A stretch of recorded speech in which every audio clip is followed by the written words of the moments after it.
Pak, berarti antara Bapak dengan iblis ini ada koordinasi kerjasama korporasi untuk menyalib Yesus gitu Pak ya? Kok saya? Bukan Bapak ini, maksudnya Bapak yang di atas gitu, yang di surga. Bapak yang di surga dengan iblis ini ada sebuah koordinasi. Itu kenapa menyebut Tuhan itu jangan dipanggil Bapak. Jadi salah sangka kan Bapak, kita lagi mas, malah Anda yang ngerasa dipanggil. Makanya kami itu nggak pernah panggil Tuhan yang kata Bapak. Salah paham kan Anda? Dombanya tidak bercacat dan dosa kita dipindahkan ke domba. Itu tuh bukan ajaran Paulus, itu bukan ajaran Yesus, itu ajaran yang memang sudah diturunkan dari zaman Musa. Kan anak laki-laki dan anak perempuan itu diserahkan kepada roh-roh jahat. Nah, sedangkan yang menebus dosa dengan darah manusia itu adalah Kristen. Pertanyaan saya, apakah itu diserahkan orang-orang jahat, apa roh-roh jahat? Seperti itu.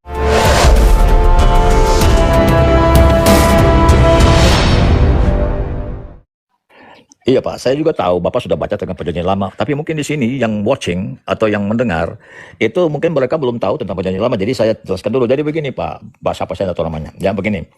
Yesus itu ketika datang ke dunia itu sudah dinubuatkan, ya. Bahkan ketika Yesus akan dibaptis Yohanes, Yohanes pun sudah berkata, "Behold the Lamb of God who takes away the sin of the world." Artinya Yohanes sudah bilang, "Lihatlah anak domba Allah yang akan menghapus dosa manusia." Yohanes tahu, bahkan Yohanes bilang, dia sudah ada sebelum aku ada. Itu nubuatan yang luar biasa. Jadi, Yesus adalah korban yang sempurna, yang memang sudah dipersiapkan Allah sejak dunia diciptakan. Karena Tuhan tahu ketika ciptaan termulia yaitu manusia jatuh dalam dosa, Tuhan tetap mengasihi manusia karena diciptakan segambar dengan Allah, sehingga Tuhan harus melakukan yang namanya penebusan. Penebusan itu tidak bisa dilakukan oleh manusia. Kenapa Pak? Karena tidak ada manusia yang tidak berdosa. Kalau ada manusia yang tidak berdosa, dia bisa untuk menebus dosa. Tapi karena tidak ada manusia yang bisa menebus dosa, Roma 8 ayat 3 tadi yang saya suruh Bapak siapa tadi? Bapak Kores baca. Sebab apa yang tidak mungkin dilakukan oleh hukum Taurat telah dilakukan dengan Allah untuk mengutus anaknya, supaya hukum Taurat yang tadi dengan hewan-hewan itu, darah-darah hewan itu tidak mungkin menebus dosa manusia. Harus ditebus dengan anak manusia yang tidak berdosa. Karena tidak ada manusia yang tidak berdosa, Allah mengutus anaknya Firman untuk menjalin. Sebelum dilanjut ke Uniriva dan Bang Maher ya, saya ingin bertanya satu saja. Adakah di Perjanjian Lama yang menjelaskan bahwa pengorbanan penebusan dosa itu dengan darah manusia? Saya lihat Kristen ini menafsirkan Perjanjian Lama itu tanpa sepengetahuan Yesus, tanpa legitimasi Yesus. Di mana Yesus tidak pernah menyatakan itu dan orang Yahudi tidak pernah menyatakan itu. Nah, munculnya konsep seperti ini mulai kapan? Di sini yang perlu kita ketahui, sehingga kita bisa tahu munculnya konsep ini berasal dari Yesus atau berasal dari Kristen itu sendiri dengan menafsirkan Perjanjian Lama. Silakan Bung Irfan. Thank you Bapak. Ya, jadi begini. Yesus sendiri menyatakan bahwa darah. Oke, lanjut lagi. Ya. Jadi begini, kalau Bapak katakan bahwa kekristenan, saya boleh nanya, Dek. Pertanyaan Bapak bahwa kekristenan itu seolah-olah menganggap darah Yesus itu sebagai suatu teori yang baru. Yesus sebelum dia mati, dia telah mengungkapkan. Tanya jawab. Jadi di sini bukan tempat khotbah sih saya rasa ya. Tadi saya dengar Bapak udah ngomong panjang lebar gitu loh. Kalau itu saya keluar aja Bu. Kalau memang saya keluar aja. Di sini kan bukan tempat khotbah, kita kan diskusi kan. Saya sedang menjelaskan. Bapak mau khotbah? Enggak, maksudnya kasih kesempatan juga kami menanggapi gitu loh. Ada pertanyaan-pertanyaan yang muncul ketika Bapak menjelaskan itu gitu. Kenapa kami enggak? Biar tadi Bapak sudah panjang lebar bicara gitu. Nah, saya cuma mau mengatakan begini loh Pak. Saya tidak memotong, tapi Anda sudah panjang lebar tadi. Ada poin-poin Anda itu yang harus kami tanggapi gitu loh Pak. Iya, Pak Ricardo gantian. Ya sudah, silakan. Anda jelaskan lagi. Kasih waktu host kasih waktu. Biar enak host. Tadi saya saja belum ditanggapi sama Pak Ricardo. Pak Ricardo biar ngomong, silakan. Enggak, saya punya tadi belum ditanggapi loh Pak Wan sama Pak Ricardo. 3 menit ya. 3 menit. Oke, 3 menit. Jadi begini, pertanyaan Bapak tadi. Habis ini saya dikit satu aja pertanyaannya. Oke, begini ya. Nanti unik dulu Bang Amsal. Jadi kalau Bapak silakan Pak Ricardo.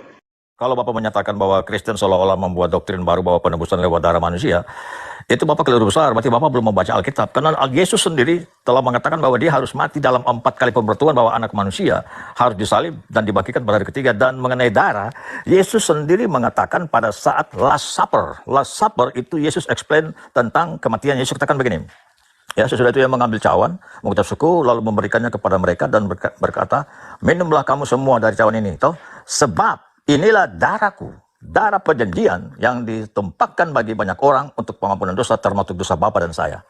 Jadi kalau Bapak bilang Kristen Pak, udah Pak, saya mau nanya dikit Pak. Ini udah panjang kali Pak. Saya mau nanya ini Pak. Dari tadi Pak Bapak gini. Amsal, waktunya masih 3 menit, masih 2 menit, jangan dipotong. Kita menghargai. Lanjut, 2 menit lagi. ya, sebenarnya sudah. Jadi kalau Bapak bilang Kristen yang Kalau udah nggak apa-apa, nanti tanggapin dulu mau nih. Udah Pak Ricardo udah belum? kalau Amsal dulu, saya Oh nanti. ya, Pak Amsal, silakan Pak Amsal. Dikit aja sini. Dari tadi Bapak ini kayak khotbah tentang penyalipan, tentang ada ini. Gini Pak, saya mau nanya Pak, ada satu oknum yang sangat Bapak lupakan dalam penyalipan Yesus ini. Di mana oknum ini sangat berperan penting ya. Tanpa oknum ini penyalipan itu tidak akan bisa. Saya mau nanya sama Bapak Rikard, di mana peran iblis ketika Yesus itu disalibkan? Apakah iblis itu menerima Yesus disalib atau iblis menolak Yesus itu disalib? Ini pertanyaan saya Pak. Terima kasih Pak. ini pertanyaan kalau di kelas teologi ya, pertanyaan luar biasa Pak ya. Jadi kalau kita melihat sebenarnya iblis itu dia juga berperan sehingga dia merasuk Yudas ya, kalau kita baca dia yang memprovokasi Yudas sehingga Yudaslah yang menjual Yesus, mengkhianati Yesus. Tetapi iblis mungkin tidak menyadari bahwa Yesus ini akan bangkit dari maut. Inilah mungkin kesalahannya karena Berarti saya lagi potong dikit Pak. Berarti antara Bapak dengan iblis ini ada koordinasi kerjasama korporasi untuk menyalib Yesus gitu Pak ya?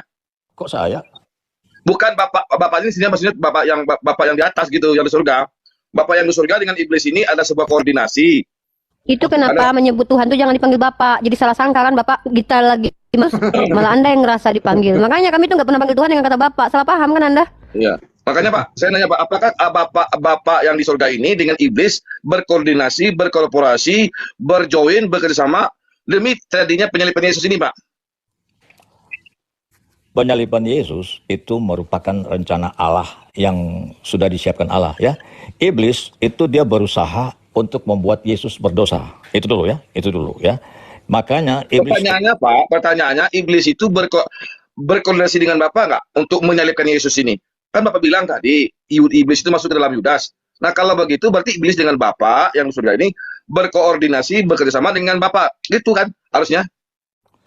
pertanyaan Bapak memang agak lucu juga ya. Begini, iblis itu tentu dia mencoba menggagalkan rancangan Elohim. Dengan Yesus tidak salib Pak. Bagaimana? Ya iblis mengagalkan dengan cara Yesus ini tidak disalib gitu maksudnya. Iblis dengan Allah tentu berbeda dong. Iblis berusaha mengagalkan rancangan Allah. Iya, sedangkan iblis masuk ke dalam tubuh Yudas buat apa? Buat menangkap Yesus kan? Oke, saya kasih ayatnya untuk menjawab pertanyaan Bapak yang sulit ini ya. 1 Korintus 2 ayat 8 ya. Atau mulai dari 7 lah ya. Tetapi yang kami beritakan ialah hikmat Allah yang tersembunyi. Dan ada Alkitab nggak ya? Atau saya baca aja ya. Pak, iblis ketika masuk ke dalam tubuh Yudas itu tujuannya apa? Buat menangkap Yudas atau buat Yesus lari? Pertanyaan yang sangat bagus. Jadi begini, Yesus itu 100% ketika dia di dunia, dia dalam keadaan manusia, sehingga dia ada rasa ketakutan, sehingga Pertanyaannya Pak, ketika iblis itu dirasuki oleh Yudas, fungsi daripada iblis dimasuki Yudas ini, apakah untuk melepaskan Yesus dari penangkapan, atau tujuan iblis ini supaya Yudas ini menangkap Yesus? iblis memakai Yudas untuk mengkhianati Yesus, Pak. Ya. Berarti ada kolaborasi dengan Bapak supaya Yesus ini menggagalkan rencana Bapak ini supaya Yesus itu tidak disalib. Dengar udah ya. Jadi begini, iblis tahu bahwa Yesus akan disalib. 1 menit lagi Pak. Ya. Sebentar begini. Atau saya kasih ayatnya dulu ya. Silakan Pak. Ayat ini kalau di kami saya pengajar ya, jadi saya tahu kalau pertanyaan arah ke situ ya. Di dalam 1 Korintus 2 ayat 7 itu sebenarnya menjawab pertanyaan Bapak, tapi nanti setelah itu saya akan jelaskan kalau saya dikasih waktu ya.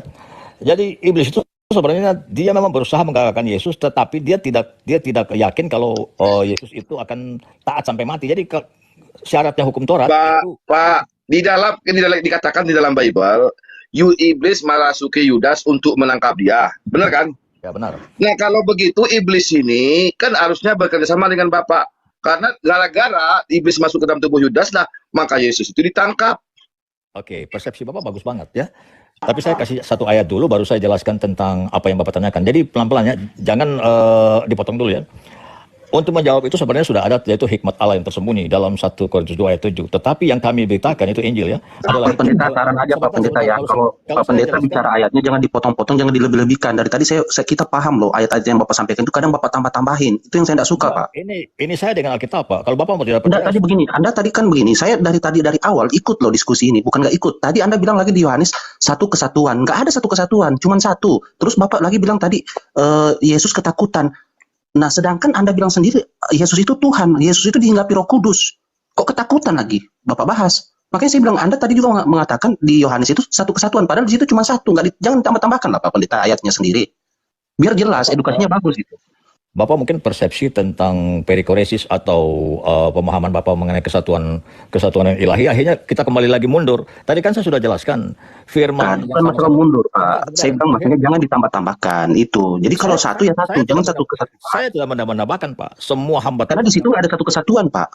Iya, makanya dari tadi Bapak menambah-nambahkan ayat Bapak sendiri loh, Pak Pendeta. Itu saya cuma meluruskan itu, bukan apa gitu. Biar edukasinya dapat gitu. Bapak ini kan sebentar, pakai Alkitab Bapak sendiri gitu. Begini, lanjut.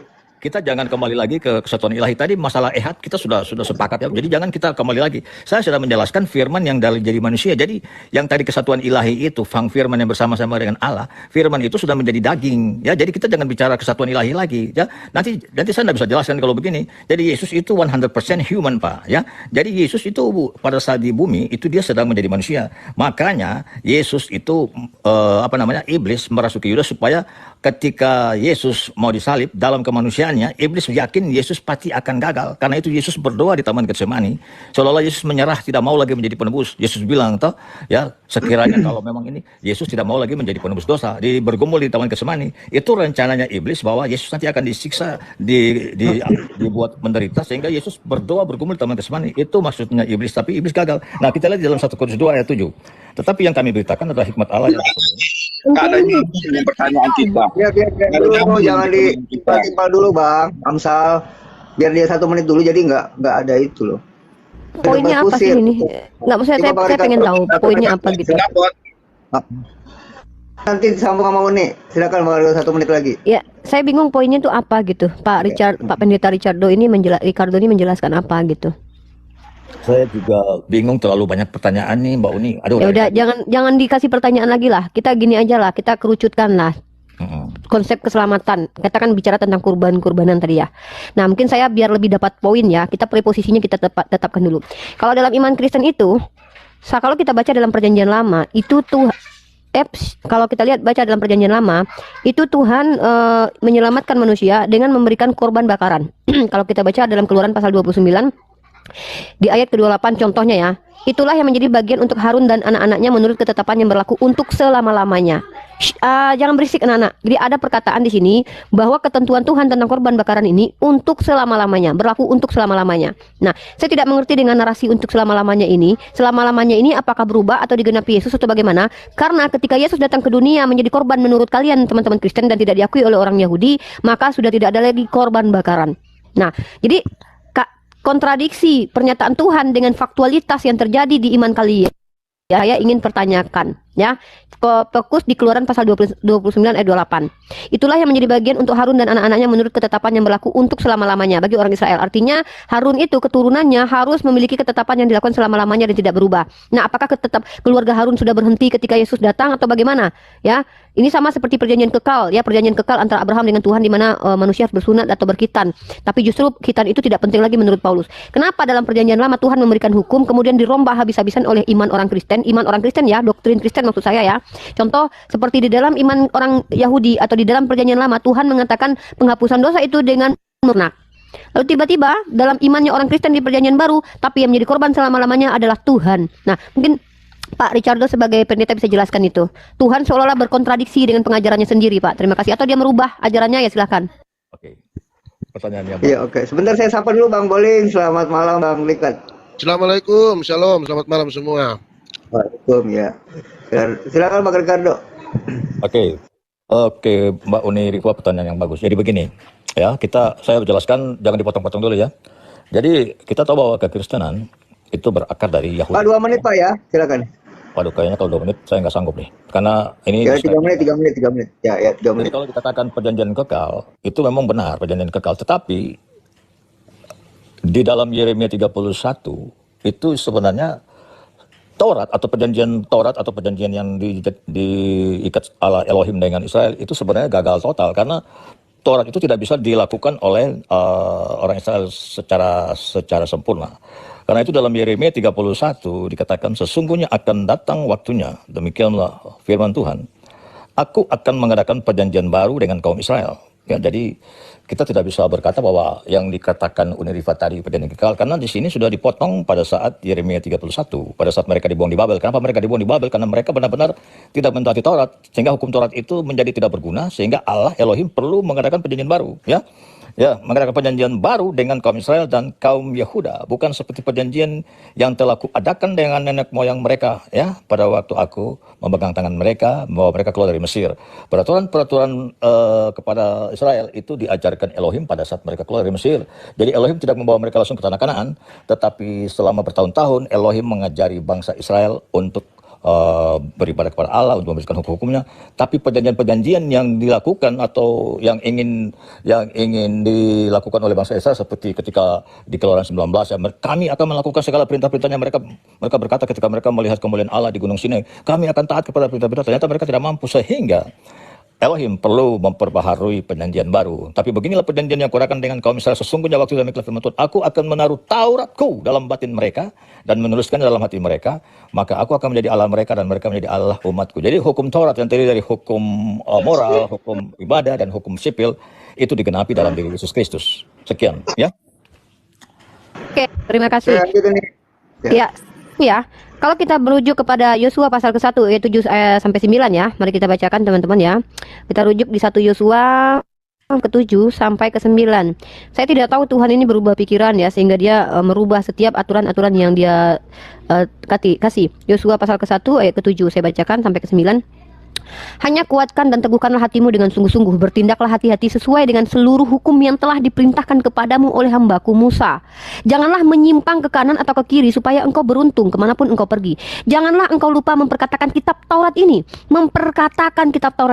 Tetapi renungkanlah itu siang dan malam supaya engkau bertindak hati-hati sesuai dengan segala yang tertulis di dalamnya. Sebab dengan demikian perjalananmu akan berhasil dan engkau akan beruntung. Sayangnya ternyata kata Pak Richardo sebagai orang yang bukan Israel mengatakan bahwa ternyata manusia tidak mampu lakukan itu. Ini Tuhan ya. Tuhan memberikan hukum yang tidak mampu dilakukan oleh manusia. Ini Tuhan bagaimana, Pak? Ya. Tuhan sendiri mengatakan Yosua. Nanti saya belum selesai. Tadi kalian bicara saya dengarkan. Dalam Yosua pasal ke-1 ayat 7 sampai ke-8 sampai ke-9, Tuhan memerintahkan bahwa saya belum selesai. Ya ampun. Boleh bentar, 2 menit lagi masih 2 menit. Lanjut. Aduh. Nah, jadi di situ ada perintah bahwa manusia harus mengikuti hukum Taurat, bukan hanya di dalam kitab Yosua saja. Kalau kita rujuk kepada kitab Imamat pasal ke-18, kita lihat di dalam kitab Imamat ya, pasal 18 teman-teman ya. Nah, ini yang saya sebut apa? Tuhan ini seolah-olah lupa dengan hukum yang dia perintahkan. Dia memberikan hukum, ternyata dia tidak. Saya nggak tahu apa Tuhan kalian itu yang tergambarkan dalam kitab Perjanjian Lama ini tahu dia atau tidak bahwasanya hukum ini tidak mampu dilakukan oleh manusia. Kalau memang dia tahu bahwa hukum ini tidak mampu dilakukan oleh manusia, kenapa dia kasih juga hukum itu? Ini Tuhan macam mana ya? Imamat pasal ke-18, penggambaran Tuhan yang sangat absurd menurut saya. Dalam Imamat pasal ke-18 nomor 4 sampai 5, kamu harus lakukan peraturanku dan harus berpegang pada ketetapan gue. Ini Tuhan kasih perintah, lakukan peraturanku. Ternyata dia nggak tahu. Ternyata saya nggak tahu apa dia tahu apa enggak ya. Ternyata manusia nggak ada yang mampu ikuti itu gitu loh. Ini Tuhan kok macam gini gitu kan. Kamu harus lakukan perintahku, harus berpegang pada ketetapanku. Dengan hidup menurut semuanya itu, akulah Tuhan Allahmu. Sesungguhnya kamu harus berpegang pada ketetapanku dan peraturanku. Orang yang melakukannya akan hidup karenanya. Akulah Tuhan. Ternyata ketika Tuhan ajarkan begitu, menurut iman doktrin Kristen nggak ada yang mampu melakukan hukum Taurat. Siapa yang mengajarkan? Paulus. Karena kata Paulus, kitab Taurat, Anda bukan hostnya, Bang Boling. Hostnya adalah Bang Won. Kalau dia memberhentikan saya diam. Dari tadi dipotong terus. Nah, lalu kalau kita lihat di dalam kitab Imamat lainnya ya, maka tadi saya katakan, perjanjian baru. Mari kita baca dalam Ibrani pasal ke-8 ayat ke-8 yang ditulis ini perjanjian baru ya. Dan ini tidak dipercaya. Aduh, Bang Wan, saya malas izin Bang Wan. Buang aja dia tuh. Kalau dipotong nambah waktunya 1 menit ya. Sorry. Bang Wan, kalau dia potong lagi, kick aja Bang. Bang Wawan, ada bocah mau ngajak gue diskusi tuh, ada bocah tuh, tegur dia itu. Bang Wan, kick aja Bang Wan. yang ini aja lah, kita tuh Gua mau ajak diskusi Bang dengarkan Wan. loh. Kalau Jelasin dia mengganggu gua siapa. begini Bang Gua Wan, ajak saya bilang diskusi poin-poin dikit. saya loh. Turunin dulu lah Bang Wan, mengganggu dari tadi loh. Saya lagi ngomong sama Pak Pendeta loh. Pak, Ini kan iya, iya, analisis. oke, Bang, saya peringatkan ya sekali lagi jangan dipotong. Ini Kalau kayak 3 gini, menit aku waktu atur. berjalan terus loh. Waktu berjalan terus. Sementara saya dipotong-potong dari tadi. 2 menit, jangan dipotong 2 menit diulang. Ya, Karena jadi kalau dipotong. kita rujuk kepada kitab Ibrani ya, mari kita lihat teman-teman ya. Dalam kitab Ibrani pasal ke-8 ya. Sebab ia menegur mereka ketika ia berkata, sesungguhnya akan datang waktunya demikianlah firman Tuhan. Aku akan mengadakan dengan kaum Israel dengan kaum Yehuda. Nah, kalau kita rujuk kepada perjanjian baru yang dipegang oleh teman-teman Kristen yang ditolak oleh orang Yahudi, di situ hukum-hukum Tuhan yang diperintahkan di awal itu semuanya tidak ada lagi. Di mana itu? Di Efesus pasal ke-2 ayat 15. Nah, itu yang kita maksud apa? Saya lebih fokus ke bagaimana sifatnya Tuhan dalam perjanjian lama dan perjanjian baru. Tuhan di perjanjian lama memberi hukum yang tak mampu dilakukan manusia. Di perjanjian baru dia juga kasih hukum yang tak mampu dilakukan oleh manusia. Apa itu? Dia sendiri tidak mampu lakukan. Tampar pipi kiri, kasih kanan. Tidak relevan ajaran ini. Kenapa? Tidak ada satupun negara apabila ada penjahat itu didiamkan. Tidak relevan ajaran ini. Maka saya katakan, ini Tuhan kok kasih hukum selalu aja gagal. Pertama kitab Taurat dia kasih. Justru dengan mengenal kitab Taurat orang mengenal dosa. Menggunakan kitab Taurat orang mengenal dosa. Makanya kitab Taurat menjadi kutuk. Dan ingat ya, perjanjian baru ini untuk siapa? Bukan Bani Kristen, tapi Bani Israel dan Yehuda. Itu ada dalam kitab Ibrani. Coba baca teman-teman. Sebab ia menegur mereka ketika ia berkata, sesungguhnya akan datang waktunya demikianlah firman Tuhan. Aku akan mengadakan perjanjian baru dengan kaum Israel dan kaum Yehuda. Kaum Israel dan kaum Yehuda. Nah, kemudian Paulus mengatakan sunat tidak penting, tapi tiba-tiba Timotius yang adalah bapaknya ibunya seorang Yahudi, bapaknya seorang Romawi, disunat sama Paulus. Ini hukum kok bisa diputar-putar sama manusia begitu. Seolah-olah padahal hukum dalam perjanjian lama. Oke, terima kasih. Ya, makasih, lanjut. Oke, siapa dulu? Ini kan ada Kristen dulu, Aku 3. lah, Siapa yang berdiri modal? Mas aku tertunda terus Bang Ya, Wan. Bang boleh. Oke, sebentar. Dikasih waktu Ya, yang 3 menit sportif. ya, 3 menit Yang sekarang sportif. ya. 5 menit. Gue nunggu 5 menit lebih nih. 5 menit. 3 tadi kan karena dipotong. Bang Wan, jangan mau diatur-atur sama dia loh. Kita tadi 3 menit, tiba-tiba dia baru masuk minta 5 menit. Kalau kayak gini nggak usah. Nggak ada. Saya ada potong-potong. Bang Wan, mending turun aja. Ini ada Pak Pendeta loh, berkualitas loh. Saya dari tadi tuh nggak suka kayak gini loh. Enggak sportif lah. Nggak usah turunin aja Bang Wan, minta masuk-masuk minta waktu 5 menit. Dari tadi kita santai loh. Saya dengerin Pak. Ada para bocah minta diturunin. Kita baru belajar diskusi. Itu bocah tuh. Di mute tuh Bang Wan. Sebentar, Bang Boleh. Sebentar. Ini ada Bang Billy sama Pak Richard, Bang Wan. Mereka dari tadi santai. Mute mereka host, tolong di mute mereka. Enggak penting tuh di mute. Anda ini siapa sih Bang ini boleh? Anda merintah-merintahin Agamaku bos yang di sini. dibahas loh. Bang Wan, kalau kayak gini nggak bisa ini loh, dari tadi loh. Sekarang Bang Ricardo 3 menit diulang dari sekarang. Boleh 3 menit, nanti Bang Amsal 3 menit gitu loh. Apa Bang Erin, pokoknya Islam 6 menit, Kristen 6 menit, 3 menit gitu. Lanjut. Bang Ricardo. Oke. Jadi begini, tadi kan saya baru dengar juga Mbak Uni Rifa malah mengutip di Ibrani. Sebenarnya Ibrani itu mengutip yang tadi saya baca Mbak Rifa ya. Ibrani 8 dan Ibrani 10 itu Ya. satu. Jadi itu memang untuk orang Yahudi dan Israel. Dan begini Mbak Rifa, hukum Taurat diberikan itu memang dari Elohim, itu adalah merupakan hukum yang memang diinginkan Elohim untuk orang Israel mengikutinya. Tetapi pada kenyataannya orang Israel tidak ada satupun yang bisa melakukannya. Itu terbukti di ini Mbak Rifa. Begini ya, ketika tadi sudah saya jelaskan tadi. Ketika dalam Yohanes 8, ketika perempuan bersinah digiring ke dalam Yesus memberikan suatu tantangan yang sebenarnya menjawab pertanyaan Uni Rifa. Ya, Yesus bilang barang siapa di antara kalian yang tidak berdosa, silakan lempar. Itu konteksnya bukan berarti lempar, tapi siapa yang tidak berdosa. Dan itu ahli-ahli Taurat yang mungkin mereka legalis, mereka mungkin orang-orang yang sok suci gitu ya, mereka orang-orang yang benar-benar luar biasa. Tapi tidak ada yang berkata bahwa saya yang paling kalau ada orang di antara orang-orang Farisi itu yang memang tidak berdosa, pasti mereka melempar kan. Jadi Yesus sebenarnya sudah menjelaskan bahwa hukum Taurat ini akan susah ditaati oleh bangsa Israel sendiri. Bahkan di Yakobus pun menjelaskan bahwa apabila kita melakukan satu hukum dan kita mentaati satu hukum dan kita melanggar satu hukum, hukumnya mati, begitu loh. Jadi karena hukum Taurat itu dia kalau kita melanggar pasti mati. Begitu. Jadi akhirnya yang datang adalah Yesus. Yesus mengatakan begini, hukum tergantung di dalam Matius 22 ayat 37, mungkin Uni Rifa tahu ya. Uni Rifa saya lihat memang kuasai ayat ya, dan di dalam Matius 22. Siapa sih yang itu di mute dulu dong Bang Amsal, astagfirullah. Ayo. Matius 22 ayat 37 sebenarnya Yesus. Lanjut Bang. Yesus sedang mengenapi Taurat dengan hukum Kristus ya. Yesus katakan begini, Uni Rifa udah tahu tuh ya. Katakan begini. Jawab Yesus kepadanya, kasihilah Tuhan Allahmu dengan segenap hatimu dan dengan segenap jiwamu dan dengan segenap akal budimu. Itulah hukum yang terutama dan yang terutama. Dan hukum yang kedua yang sama dengan itu ialah kasihilah sesama manusia seperti dirimu sendiri. Ayat 40 mengunci semuanya. Ya, perhatikan Unerifa. Pada kedua hukum inilah tergantung seluruh hukum Taurat dan kitab para nabi. Jadi Yesus datang ke dalam dunia bukan untuk membatalkan hukum Taurat, tapi dia seolah-olah dia menjelaskan bahwa dengan hukum kasih kita bisa menggantung atau kita tidak lagi memakai hukum Taurat. Karena kalau kita mengasihi, misalnya sekarang Unerifa ya, Unerifa mungkin marah kepada saya, membenci saya. Kalau saya pakai hukum Taurat kan itu kan bagaimana ya? Oh, dia yang bersinah, dia bersinah dengan anak saya, harus saya hukum ya. Saya bunuh dia. Kalau saya ya, jadi akhirnya itu tidak menyelesaikan masalah. Tetapi kalau kita mengasihi pakai hukum Kristus, maka itu akan lebih baik. Jadi sebenarnya Yesus datang menggenapi Taurat adalah dengan hukum Yesus sendiri, yaitu kasih. Karena standarnya Yesus. Oke, habis kalau Bang Rikat ya. Pas 3 menit ya. Oke. Oke, Bang Billy. Nanti Bang Billy ya. Oke, Bang Billy silakan. Silakan. Kalau saya sih singkat aja, sederhana ya. Perjanjian lama tuh selalu menjadi bayang-bayang apa yang terjadi di perjanjian baru. Ibrani 10 ayat yang pertama, di dalam hukum Taurat hanya terdapat bayangan saja dari keselamatan yang akan datang dan bukan hakikat dari keselamatan itu sendiri. Nah, di dalam ketika Adam dan Hawa jatuh dalam dosa, udah ada nubuatnya tuh tentang Yesus. Aku akan mengadakan permusuhan antara engkau dan perempuan ini, antara keturunanmu dan keturunannya, begitu loh.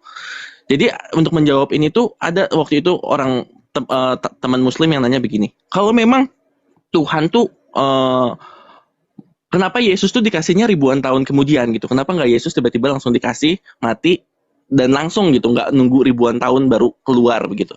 Pertama, Tuhan tuh harus membentuk perspektif dulu orang Israel bahwa mereka tuh mereka hanya perspektif umatnya. Mereka tuh harus mereka tuh diselamatkan hanya karena iman, hanya karena kasih karunia. Mereka dikasih hukum, mereka dikasih gambaran-gambaran apa yang terjadi. Sebenarnya esensi dari hukum Taurat tuh kasih karunia, Bapak Ibu. Dan ini nggak ada di Islam. Korban yang dipersembahkan itu tuh menjadi korban penebusan. Dosa kita pindah ke domba, dosa kita pindah ke burung merpati, apa yang kita korbankan begitu. Itu adalah sebuah gambaran yang akan terjadi kalau nanti itu korban yang sempurna itu Tuhan Yesus begitu. Dan gambaran itu satu persatu dalam setiap naskah perjanjian lama itu semuanya menggambarkan Yesus. Abraham mengorbankan anaknya yang tunggal, itu seperti Bapa mengorbankan anaknya. Musa membawa bangsa Israel keluar dari Mesir, itu dirayakan Paskah gitu, keluar dari perbudakan di Mesir.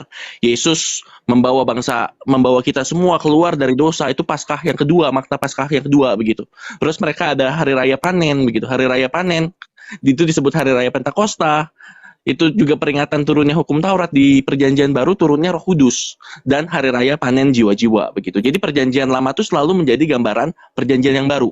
Karena ketika tiba-tiba nih misalnya Yesus tiba-tiba mati nih, Adam dan Hawa jatuh dalam dosa, tiba-tiba langsung berinkarnasi dan mati. Orang-orang Israel, kita tuh nggak punya gambaran ini kenapa sih tiba-tiba mati gitu.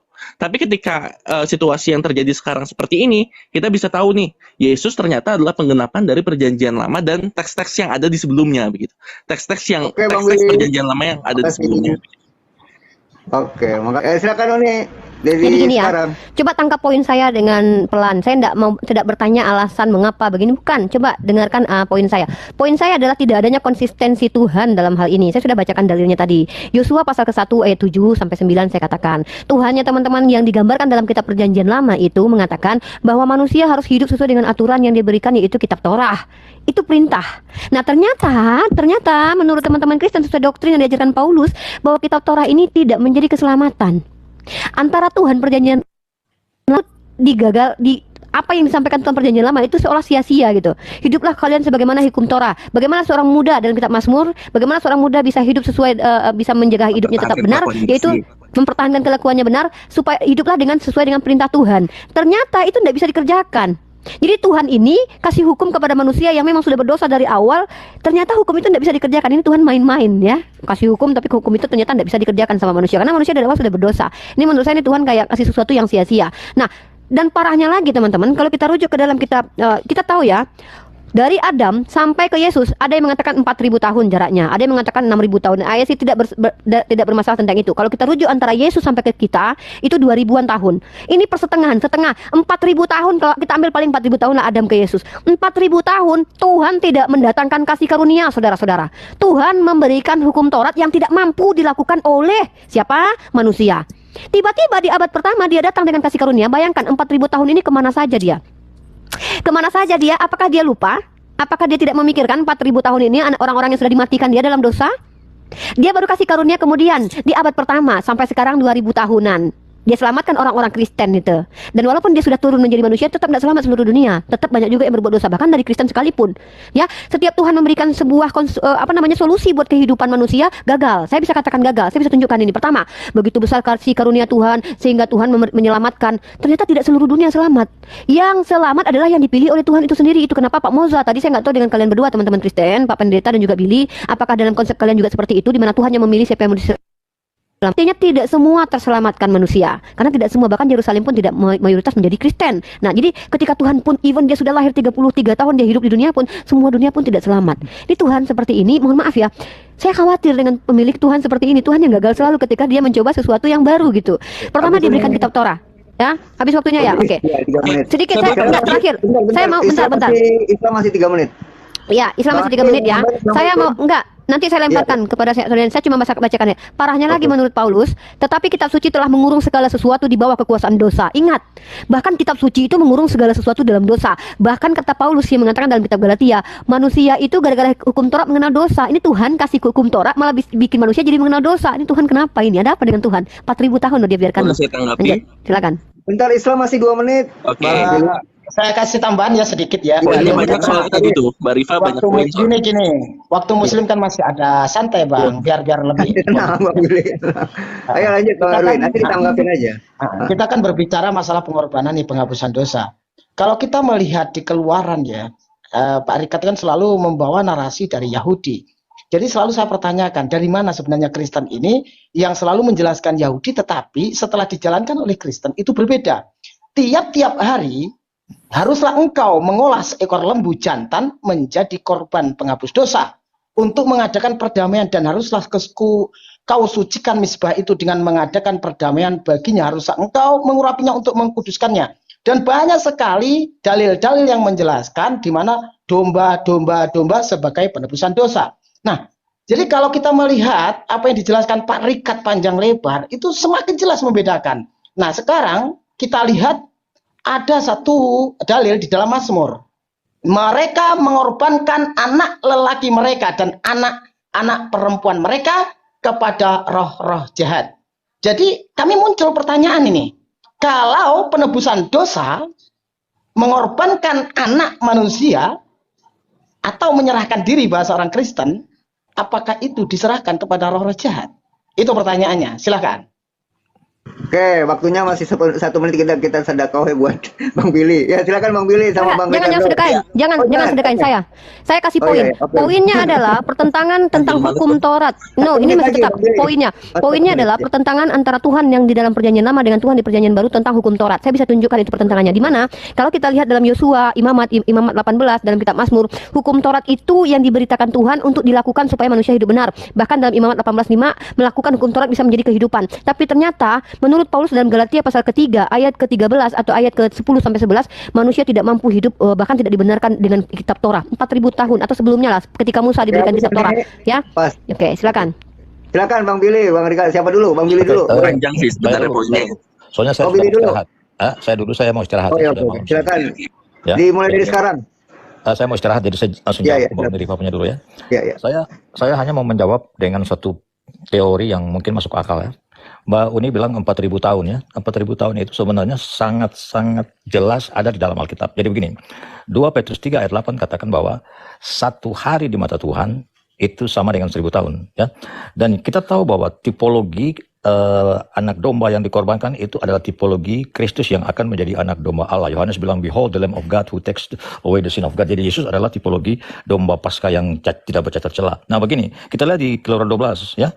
Katakanlah kepada segenap jemaat Israel pada tanggal 10, catat ya, tanggal 10 bulan Abib ya. Itu diambil oleh masing-masing seekor anak lembu menurut kaum keluarga, seekor anak domba untuk tiap-tiap rumah tangga ya.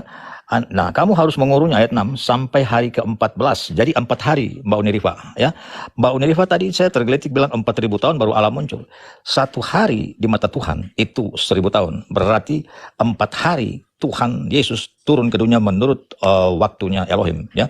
Jadi sebenarnya tadi Mbak Rifa bilang 4.000 baru Tuhan muncul.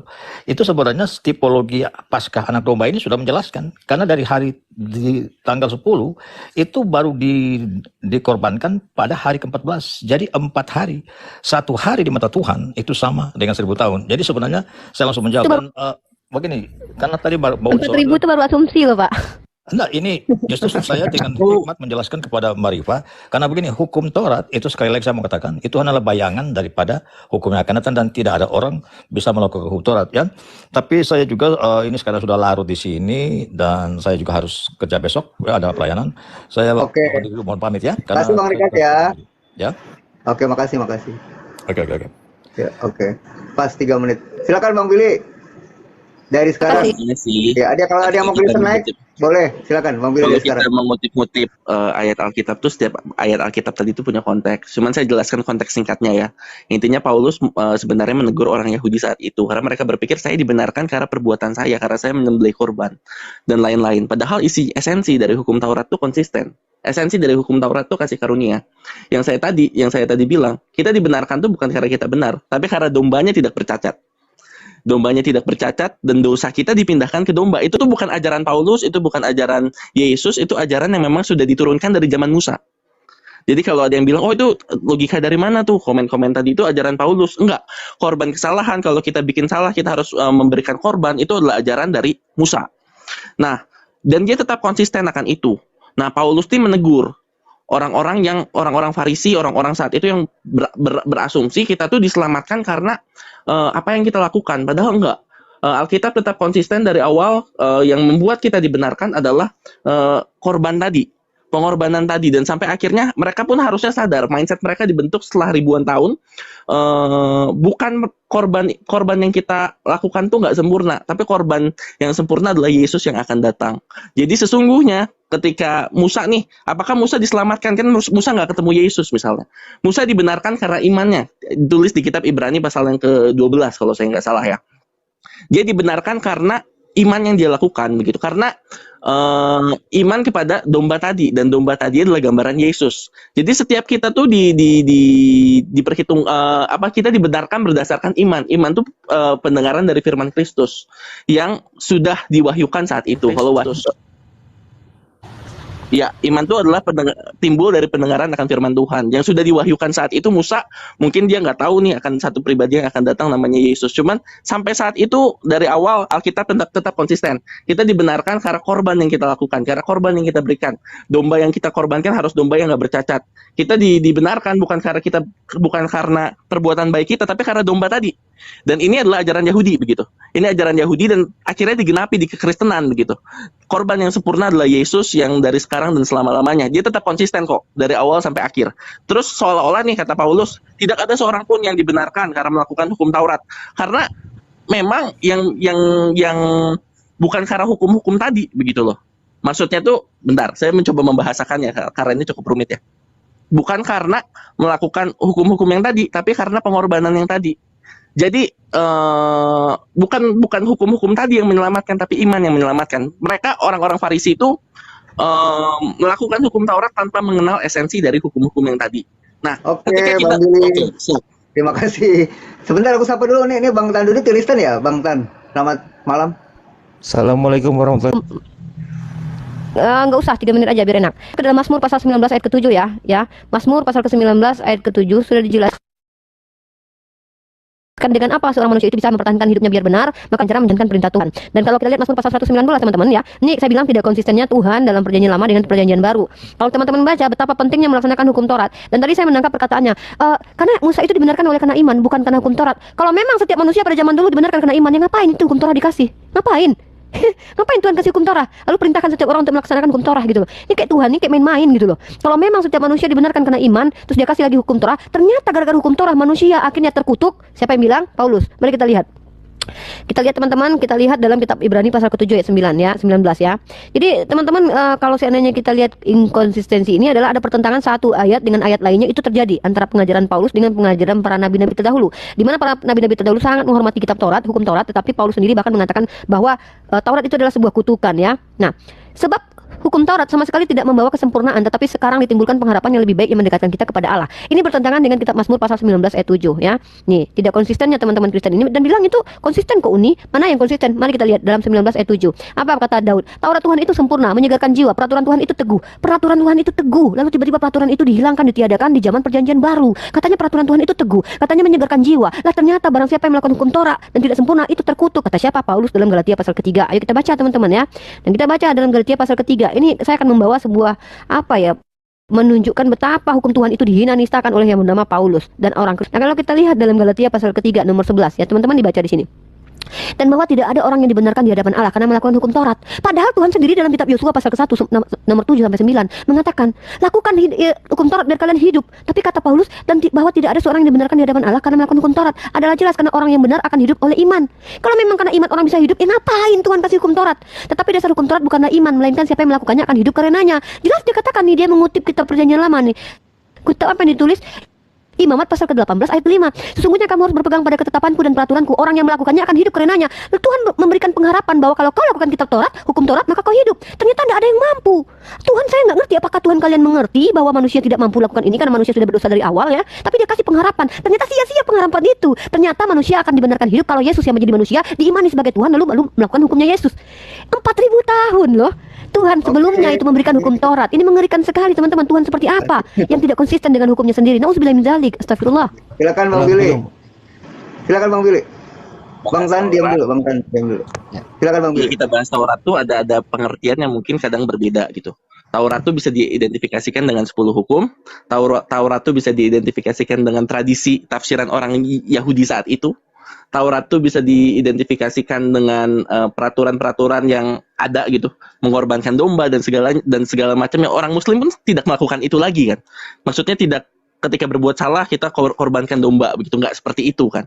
Dan ada ketika Paulus bilang Taurat yang dimaksud itu Taurat yang mana?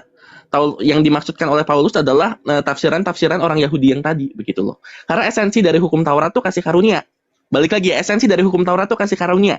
Esensi dari hukum Taurat adalah pengorbanan. Ketika kita buat salah, apa yang harus kita lakukan? Persembahkan domba sebagai korban penebus salah. Karena nanti dosa kita akan ditanggung oleh domba yang kita korbankan tadi. Dan itu tuh konsisten dari awal sampai akhir. Itu esensinya. Bukan karena yang benar siapa, kitanya atau dombanya. Dombanya yang nggak bercacat. Dombanya yang disembelih begitu. Artinya ketika kita bicara masa yang akan datang, Tuhan Yesus sebagai domba yang sempurna, domba yang tak bercacat, dia yang disembelih begitu, dan dia konsisten. Ketika kita bicara dia ke Yosua tuh, ingat akan ketetapan yang dilakukan apa ya? Yosua berapa tadi? Yosua 1 ayat 6 ya. Kuatkan dan teguhkanlah hatimu sebab engkaulah yang akan memimpin bangsa ini memiliki negeri yang kujanjikan dengan bersumpah kepada nenek moyang mereka untuk diberikan kepada mereka. Hanya kuatkan dan teguhkanlah hatimu dengan sungguh-sungguh, bertindaklah hati-hati sesuai dengan seluruh hukum yang kuperintahkan kepadamu oleh hambaku Musa. Konteksnya di sini, mereka masih terikat dalam perjanjian yang lama. Perjanjian yang lama artinya pembenaran karena yang dipersembahkan adalah domba yang tak bercacat. Sedangkan di perjanjian baru, yang dipersembahkan domba yang tak bercacat adalah Yesus. Dia konsisten. Sama-sama mempersembahkan domba. Bedanya yang pertama adalah domba secara fisik. Yang kedua adalah Yesus sebagai pengorbanan yang sempurna. Begitu. Dan sekali lagi, pengorbanan tadi yang ketika kita buat salah, kita harus mempersembahkan domba sebagai korban bakaran, itu bukan ajaran Paulus. Itu ajaran yang diturunkan Tuhan kepada Musa, begitu. Dan itu pun digenapi melalui Yesus. Oke, thank you. Bang, saya mau tanya, Bang. Enggak, Bang Tadi dia Jangan dulu, lagi nanti diskusi. konklusi dulu. Jangan tanya dulu, nanti konklusi baru kita tanya jawab. Saya dengan Billy dulu, biar clear ya. Poin saya tetap di situ ya. Ini siapa, waktu saya atau bukan? Iya, nanti Bang. Oke, saya mau bisa nambahin nanti. Nanti ini saya kasih dulu ya. Silakan ya. Oke, saya mau kasih ini dulu. Sebentar, saya mau teman-teman jangan jalankan waktu dulu, Bang Wan. Saya mau kasih ini dulu, mau lihatkan dulu ini data dulu. Ya, saya mau lihatkan data dulu. Data dulu. Ya, sabar sedikit. Minta waktu untuk saya kasih data.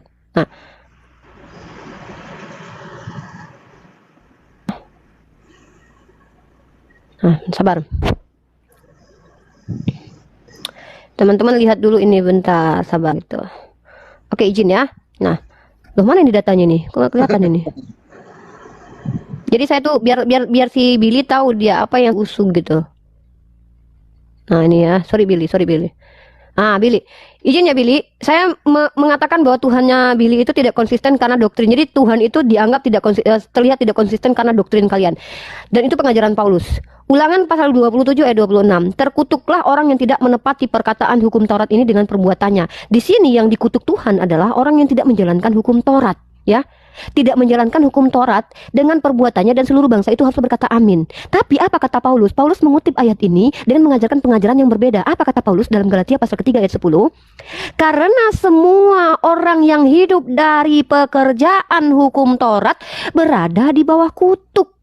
Lalu dia mengutip ayat Ulangan pasal 27 26 karena dia mengatakan, lihat apa yang dia lakukan. Karena ada tertulis, terkutuklah orang yang tidak setia melakukan segala sesuatu yang tertulis dalam kitab hukum Taurat ini. Dia merubah perkataan Ulangan pasal 27 26. Padahal di pasal 27 ayat 6 ini tulisannya adalah terkutuk orang yang tidak menepati perkataan hukum Taurat ini dengan perbuatan, dan seluruh bangsa itu haruslah berkata amin. Tidak ada tertulis di situ barang siapa yang tidak mengerjakan satu hukum Taurat maka terkutuk. Tetapi di situ terkutuk kalau tidak melaksanakan hukum Taurat. Tidak ada tertulis semuanya. Tapi apa kata Paulus di Galatia pasal ketiga ayat 10? Nah, karena justru orang itu terkutuk ketika melakukan hukum Taurat. Kenapa? Karena satu hukum Taurat tidak dilakukan, menurut Paulus terkutuk. Sebab ada tertulis, dia mengatakan yang tertulis begitu. Coba kita baca yang tertulis. Yang ditulis oleh Paulus, ya. Yang ditulis oleh Paulus adalah terkutuklah orang yang tidak setia melakukan segala sesuatu yang tertulis dalam kitab hukum Taurat. Kita lihat Ulangan pasal 27 ayat 26. Terkutuklah orang yang tidak menepati perkataan hukum Taurat ini dengan perbuatan. Dengan perbuatan, dan seluruh bangsa itu harus berkata amin. Kalau menurut Paulus, terkutuk orang yang tidak setia melakukan segala sesuatu yang tertulis. Ini dirubah, coy. Dirubah, dengar ya, kita ulangi. Kata di dalam Ulangan, terkutuklah orang yang tidak menepati perkataan hukum Taurat ini dengan perbuatan. Lalu kata Paulus, terkutuklah orang yang tidak setia melakukan segala sesuatu. Segala sesuatu tertulis dalam kitab hukum Taurat. Makanya kata Paulus, tidak ada yang mampu melaksanakan hukum Taurat. Ini membuat Tuhan seolah-olah nih, apa yang dilakukan oleh Paulus, pengajaran kepada doktrin Kristen ini, menyebabkan Tuhan seolah-olah ini Tuhan seperti nenek-nenek, berikan sesuatu yang tidak mampu diberikan oleh orang, tidak dilakukan oleh manusia. Dia kasih itu hukum Taurat, seolah-olah dia tuh tidak sadar bahwa hukum itu terlalu berat, manusia tidak akan mampu lakukan. Kalau memang begitu tuh ngapain ini Tuhan kasih 4.000 tahun? Oke, sebelum Adam kita taruhlah 3.000 tahun. Tuhan membebankan hukum Taurat kepada manusia, mengurung kitab suci itu menjadi beku, mengurung manusia dalam dosa. Karena hukum Taurat lah manusia jadi terkutuk. Karena Paulus mengatakan, karena semua orang yang hidup dari pekerjaan hukum Taurat berada di bawah kutuk. Paulus ajarkan itu. Padahal yang terkutuk itu menurut Tuhan perjanjian lama orang yang tidak menjalankan kitab Taurat. Tapi kata Paulus yang menjalankan kitab Taurat justru terkutuk. Ini kontradiksi. Ini ya, baca. Silakan Bang Boling, saya kasih kesempatan pas ya 3 menit ya. Nanti tambahin lagi Bang Billy 3 menit, nanti dari Islam 3 menit. Silakan. Baik, terima kasih. Mohon maaf kalau ada yang kurang berkenan dari tadi. Ya, mungkin terkait dengan apa Uni Rifa sampaikan, salam sejahtera untuk semua saudaraku tentunya. Di situ adalah perjanjian hukum untuk yang kekal itu ya, dikatakan ingatlah kepada bangsa Israel. Karena Allah dengan tegas mengatakan bahwa dia Allah Abraham, Allah Ishak. Boling, mau kencengin suaranya. Ya. Suaranya kecil. Iya. Ini ya diulang waktunya diulang. Ya, silakan. Ya. Headsetnya murahan mungkin jadi suaranya kecil banget. Ya, saya ulang bahwa memang perjanjian kekal seperti Uni Rifa sampaikan itu nggak salah ya, tetapi mungkin kewajiban kita meluruskan bahwa itu perjanjian antara Allah dan bangsa Israel. Ya, sehingga perjanjian itu memang berlaku untuk bangsa-bangsa Israel. Israel memang umat pilihan Allah, tapi terkenal dengan kebandelannya, tukang melawan. Tapi mau gimana, mereka umat pilihan Allah dan kita tidak punya hak untuk mengintervensi itu di luar bangsa Israel. Nah, yang persoalannya sekarang, Yesus datang itu tidak hanya untuk bangsa Israel, sehingga dia mengeluarkan suatu perjanjian baru untuk seluruh bangsa. Sehingga mungkin disitulah letak perbedaan. Kita harus membedakan perjanjian yang ditujukan kepada bangsa atau umat Israel dengan perjanjian yang Yesus datang. Di situ juga oleh seorang yang juga bangsa Israel atau orang juga yang merupakan orang Yahudi, yaitu orang yang namanya Paulus, yang dibenci mungkin oleh saudara-saudaraku yang tidak mengimani, tidak ada masalah mungkin menurut saya. Di situ adalah untuk seluruh bangsa, dan Paulus pun dibenci oleh orang Israel sendiri. Karena apa? Dia membagikan kabar keselamatan untuk bangsa di luar Israel untuk beroleh keselamatan. Dan kami percaya sebagai orang Kristen bahwa Tuhan itu memang mempunyai suatu rancangan untuk bagaimana semua bangsa ini harus seperti yang ada di dalam Matius 28 ayat 19 itu, amanat agung, sehingga semua manusia boleh memperhak juga atau mewarisi keselamatan. Karena memang dengan tegas Alkitab mencatat bahwa sejak semula memang khusus kepada bangsa-bangsa Israel, Allah Abraham, Ishak maupun Israel itu sendiri. Nah, terkait dengan yang tadi Uni mengatakan bahwa menyangkut dengan hukum Taurat atau perbuatan ya, kutuk hukum Taurat yang Galatia. Memang di situ dijelaskan, kita mengatakan bahwa sebelum hukum Taurat turun itu hanya Henok yang selamat. Setelah itu hanya Elia. Bayangkan 2 orang saja yang bisa terangkat hidup ke surga. Lebih daripada itu binasa. Oleh karena itu, Yesus datang untuk memberikan jaminan tidak hanya untuk orang Israel yang mau terima dia sebagai Tuhan dan Juru Selamat, tetapi untuk bangsa-bangsa di luar daripada bangsa Israel itu sendiri ya, seperti kita yang di Indonesia ini, tentunya mungkin kita tidak ada darah Israel ya, kita tidak tahu ya, kita generasi keberapa, tetapi oleh darah Yesus, oleh pengorbanan yang tadi katanya kekal itu, kita pun beroleh hak atau kita pun boleh untuk mewarisi kerajaan sorga itu seperti itu. Oke, Bang Willy Ya, habis oke, ya. makasih. Oke, Bang Waktu Willy cukup ya, sekarang. makasih. Bang Willy, nanti Dibelokin lagi ya, karena poin dimulai dari poin sekarang ya. Bu itu, oke, poin Bu ini tuh seolah-olah ada kontradiksi antara dimatiin kameranya. Ulangan sama Galatia yang tadi ya. Maksudnya di Ulangan kok terkutuklah orang yang orang yang melakukan hukum Taurat diberkati, Tuhan tapi yang di tidak Paulus bilang tuh melakukan. yang tidak ya, jadi seolah-olah ada kontradiksi antara Ulangan dan Galatia. Cuman saya mau meng-highlight begini. Tuhan ngasih hukum tuh tujuannya untuk apa? Untuk menyatakan sebenarnya you tuh nggak mampu melakukan hukum-hukum yang tadi. 10 hukum. Oke.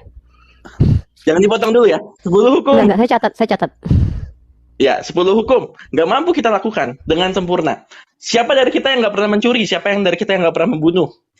Tuhan Yesus redefinisikan lagi di Matius 5. Siapa dari kita yang nggak pernah berbohong? Kita nggak mampu. Dan upah dosa adalah maut.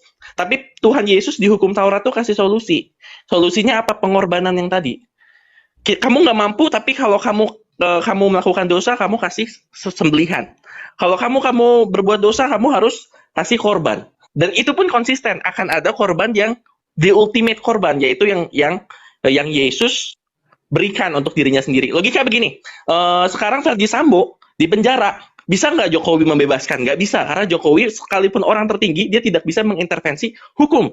Bagaimana kalau misalnya Jokowi mau membebaskan Verdi Sambo? Dia harus menciptakan undang-undang yang baru. Undang-undang yang baru, misalnya, seorang terpidana mati bisa dibebaskan jika melakukan bla bla bla bla bla. Seandainya itu ada. Hanya itu solusi yang satu-satunya yang Verdi Sambo bisa, yang Jokowi bisa lakukan untuk membebaskan Verdi Sambo. Dan itulah yang Tuhan berikan. Tuhan berikan solusi dengan pengorbanan korban yang tadi.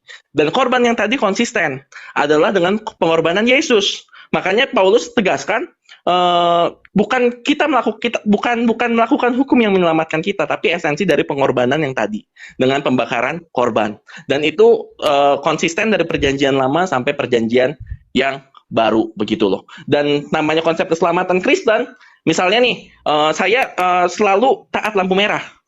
Tapi sekali saya melanggar lampu merah, saya tetap ditilang. Masuk akal nggak sih saya bilang ke polisi, saya kan selalu taat lampu merah dari dulu. Tapi kok saya ditilang sekarang? Misalnya begitu.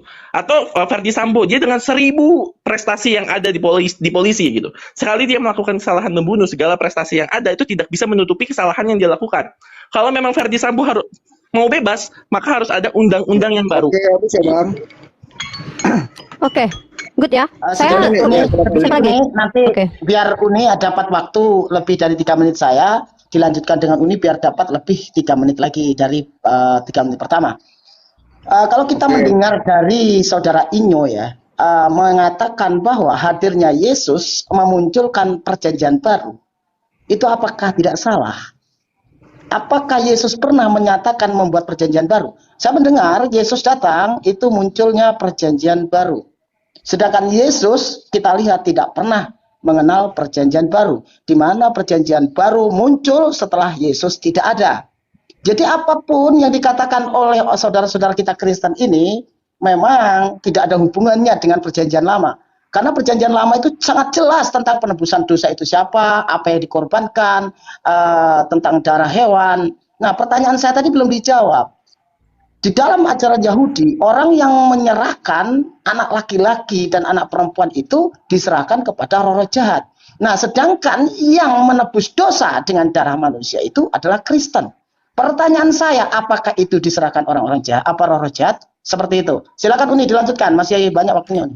Oke, terima kasih. Kembali lagi ya, ini adalah pertentangan antara ajaran kekristenan. Saya tidak bilang Kristen Tuhan dalam perjanjian baru ya, tapi ajaran dari kekristenan ya. Doktrin dari kekristenan menentang ajaran perjanjian lama. Dari mana saya juga bisa buktikan bahkan dengan ajaran Yesus sekalipun itu bertentangan. Baik, pengampunan dosa. Tadi saya mendengarkan Billy menjelaskan bahwa itu tidak bertentangan. Justru ketika apa namanya zaman dahulu itu hukum itu adalah bayang-bayang. Kita bicara tentang bagaimana manusia itu diperintahkan menjalani hukum Tuhan, tapi ternyata itu tidak menjadi asbab keselamatan, hanya hukum bayang-bayang. Ini mengerikan sekali loh. Tuhan kasih hukum bayang-bayang, yang mana nanti di abad pertama baru dia turun memberikan hukum yang berbeda, yaitu percaya dengan dia dengan mati baru selamat. Ini yang saya tunjukkan pertentangannya ya. Lukas pasal ke-7 ayat 47. Sebab itu aku berkata kepadamu, dosanya yang banyak itu telah diampuni. Apa kata Yesus? Kenapa dosanya diampuni? Bukan karena mengimani Yesus mati di tiang salib, karena Yesus belum mati waktu itu di tiang salib. Apa kata Yesus? Sebab ia telah banyak berbuat kasih. Apa katanya?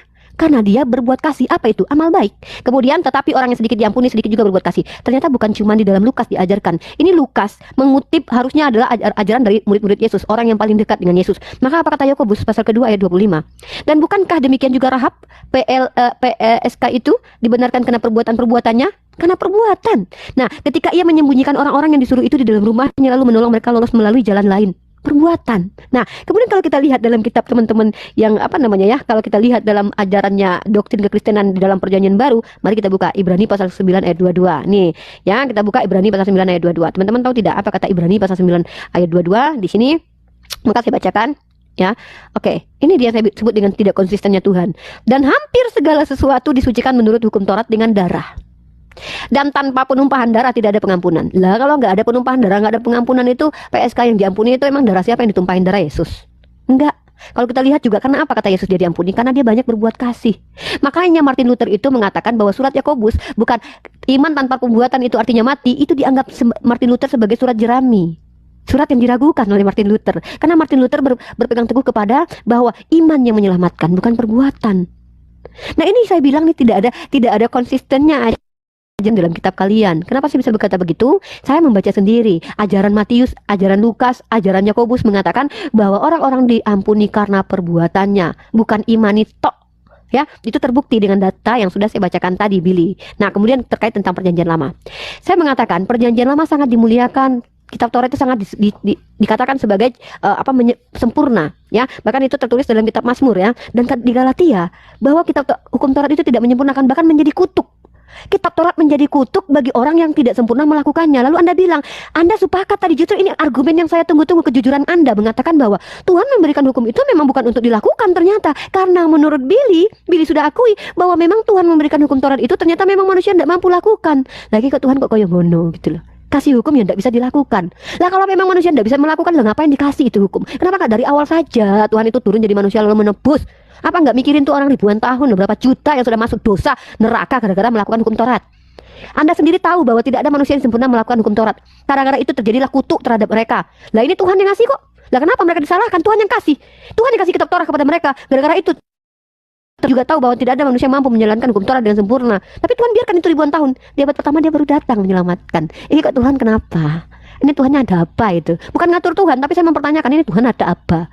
Apa nggak mikirin orang ribuan tahun yang lalu? Sengaja gitu Tuhan. Astagfirullahaladzim. Ya, na'udzubillah min dzalik. Ini yang saya sebut dengan Tuhan yang tidak konsisten. Tuhan yang seolah-olah tuh memberikan sesuatu kepada orang terdahulu itu secara kejam, hukum Taurat, sehingga menjadi kutuk, tapi kemudian menyelamatkan dengan kasih karunia tanpa perlu melakukan hukum apa-apa lagi. Tidak perlu lagi hukum kasih saja. Ya, yang juga tidak ngerti saya batasannya apa itu hukum kasih. Ya, kasihilah sesamamu sebagaimana mengasihi dirimu. Lah, ada nggak diajarkan mengasihi diri sendiri? Coba. Terima kasih. Oke. Assalamualaikum Ustaz Sugi, sebentar ya. Ustaz. Ya, silakan Bang Boling. Apa Bang Willy dulu? Terakhir ya, sebelum tidur ya. Ya. Oke. Ya, nanti kita closing nanti. Ya. Itu habis closing sesi tanya jawab ya, silakan.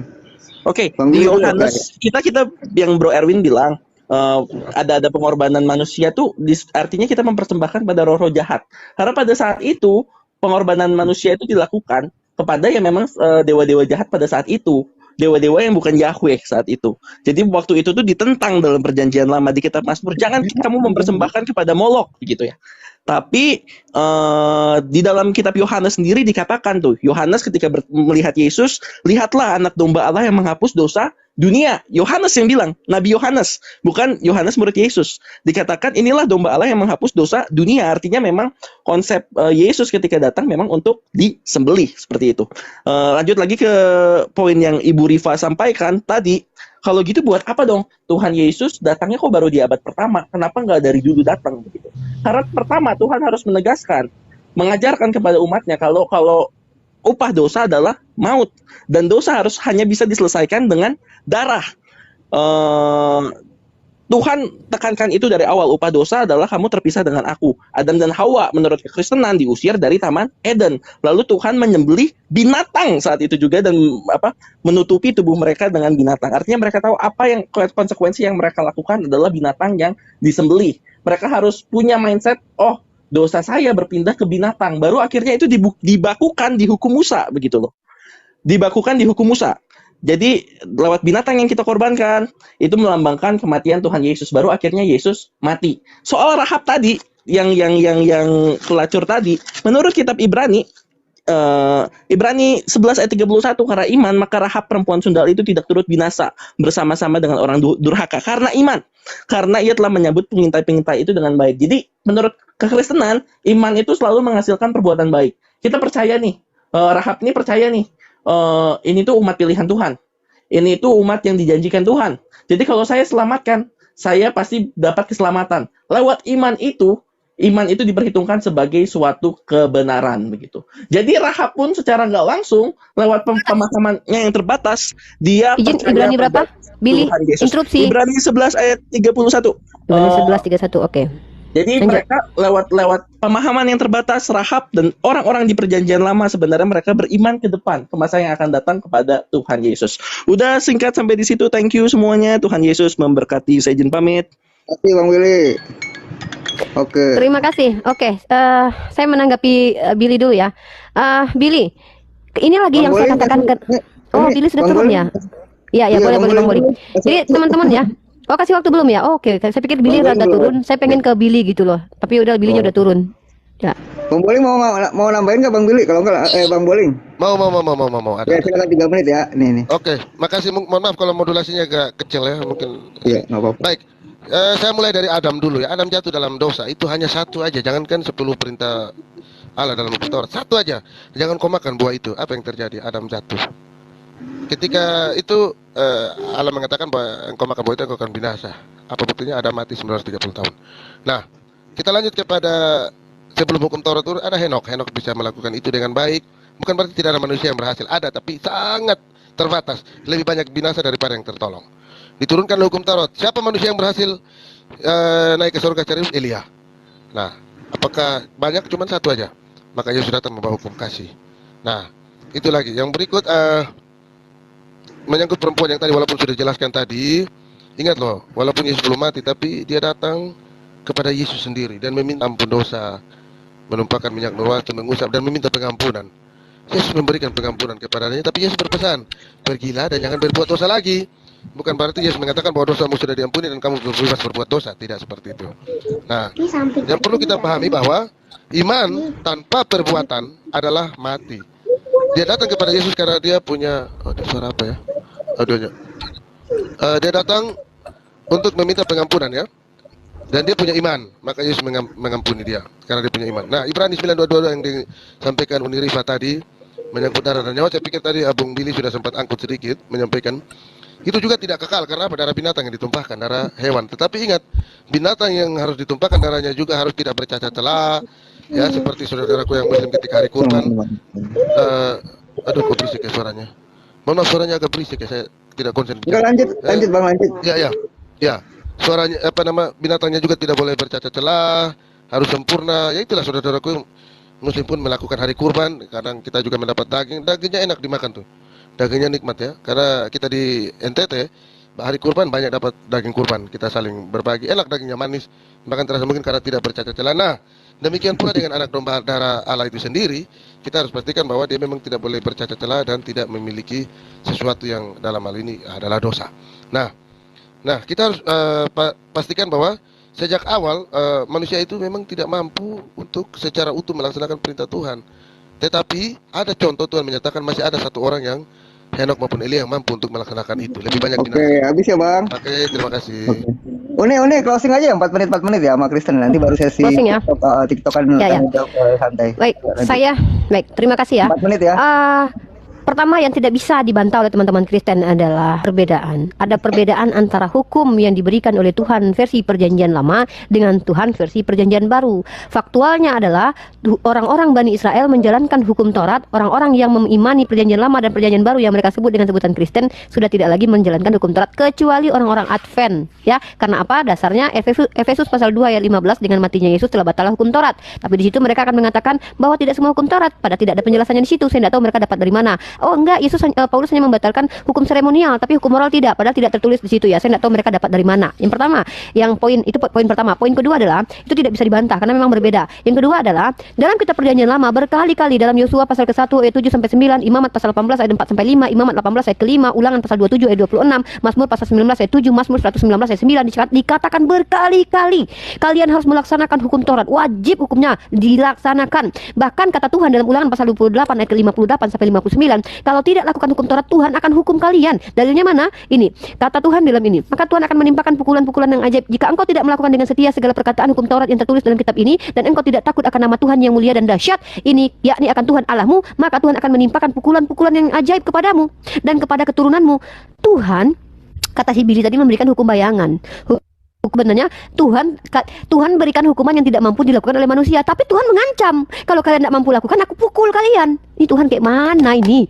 Tuhan, dia harusnya tahu kalau manusia tidak mampu menjalankan hukum Taurat, tapi dia kasih hukum Taurat dengan ancaman kalau tidak dilakukan kalian kupukul kalian. Ternyata memang tidak ada yang mampu menjalankan hukum Taurat, tapi kok malah diancam.